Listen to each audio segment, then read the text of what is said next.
Bagaimana kabarnya Amanginang? Semoga di dalam keadaan sehat, penuh dengan sukacita. Kembali lagi kita disapa oleh renungan pagi HKBP. Marilah kita menggunakan waktu kita sejenak di pagi hari ini untuk berdoa, membaca, dan merenungkan firman Tuhan. Kita berdoa. Terpuji termulialah Engkau Tuhan yang senantiasa menyertai kehidupan kami hingga pada saat hari ini. Di pagi hari ini Tuhan, kami akan mendengarkan firman-Mu. Biarlah firman Tuhan yang menguatkan kami dan yang bekerja di dalam setiap kehidupan kami sehari-harinya. Berfirmanlah Engkau Tuhan, sebab kami telah siap untuk mendengarkannya. Di dalam Kristus Yesus kami berdoa dan mengucap syukur. Amin. Bapak, Ibu, saudara-saudara yang terkasih di dalam Kristus Yesus, firman Tuhan yang mengawali aktivitas kita di pagi hari ini, Selasa 2 April 2024, diambil dari kitab 1 Samuel pasal 12 ayat 22. Beginilah firman Tuhan. Sebab Tuhan tidak akan membuang umat-Nya, sebab namanya yang besar. Bukankah Tuhan telah berkenan untuk membuat kamu menjadi umat-Nya? Demikian firman Tuhan. Dan yang menjadi topik renungan kita di pagi hari ini, jangan salah menentukan pilihan hidup. Bapak, Ibu, saudara-saudara yang terkasih di dalam Kristus Yesus, apakah kita pernah salah mengambil suatu keputusan? Atau pernahkah kita salah menentukan pilihan kita? Yang pastinya, Bapak, Ibu, saudara-saudara yang terkasih, tanya terlebih dahulu Tuhan, apakah pilihan kita, keputusan kita sudah tepat di hadapan-Nya. Libatkan Tuhan ketika kita menentukan suatu keputusan dan juga pilihan. Karena Tuhan akan bekerja di sana. Dikatakan lagi, ketika kita menentukan pilihan dan juga menentukan suatu keputusan, kalau keputusan kita salah, yang pastinya ada konsekuensi yang harus kita tanggung. Jadi jangan salah untuk menentukan pilihan dan juga keputusan. Oleh sebab itu, itulah yang dilakukan oleh bangsa Israel di dalam nas renungan kita hari ini. Mereka memutuskan menentukan pilihan mereka. Mereka menentukan pilihannya untuk menyembah dewa-dewi Baal. Mereka menjauh dari hadapan Tuhan dan juga mereka tidak lagi memperdulikan Allah. Oleh sebab itulah Allah murka. Karena mereka tidak tahu mengucapkan terima kasih kepada Allah. Dan juga mereka semakin menjauh dari hadapan Tuhan.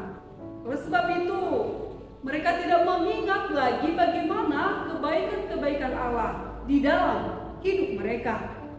Bapak, Ibu, saudara-saudara yang terkasih di dalam Kristus Yesus, inilah yang membuat Allah murka. Karena mereka tidak memperdulikan Allah lagi dan juga tidak seturut di jalan Tuhan. Apa yang sudah diperintahkan oleh Tuhan, mereka sudah membangkang di hadapan Tuhan. Dan di sini di dalam renungan kita hari ini dikatakan mereka akan dijatuhi hukuman. Mereka akan dimasukkan ke dalam pembuangan. Tapi kalau mereka di jalan Tuhan, mau bertobat di hadapan Tuhan, mau memperbaharui hati dan pikiran mereka kembali ke jalan Tuhan, maka mereka tidak akan jadi dibuang ke Babel. Oleh sebab itu, diingatkan kepada bangsa Israel ini supaya mereka mengingat Allah dan juga kembali kepada Allah.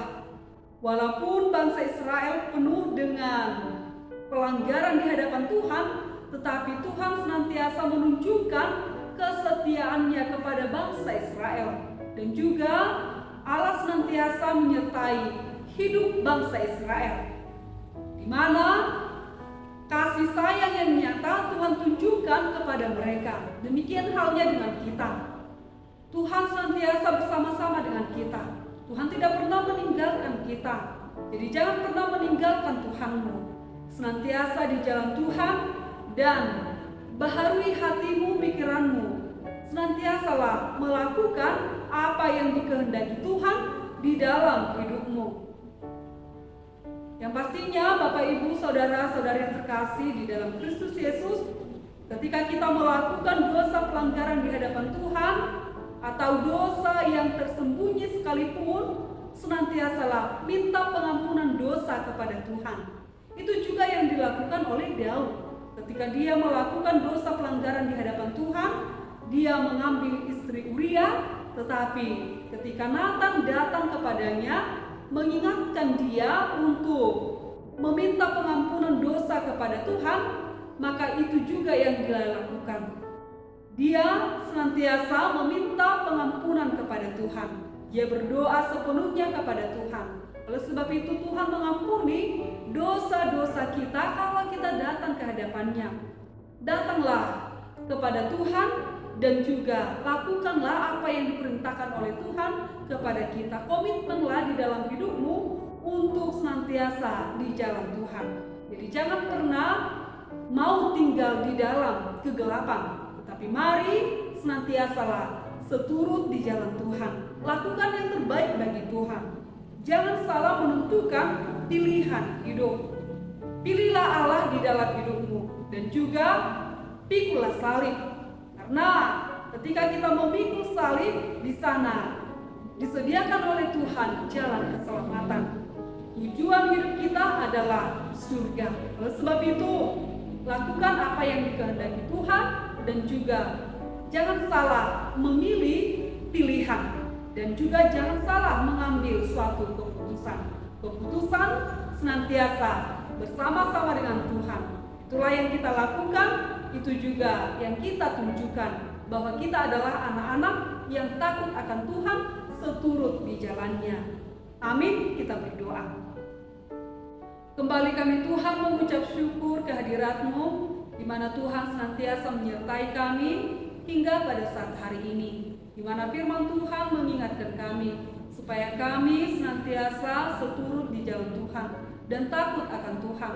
Biarlah hidup kami senantiasa bergantung sepenuhnya kepada Tuhan.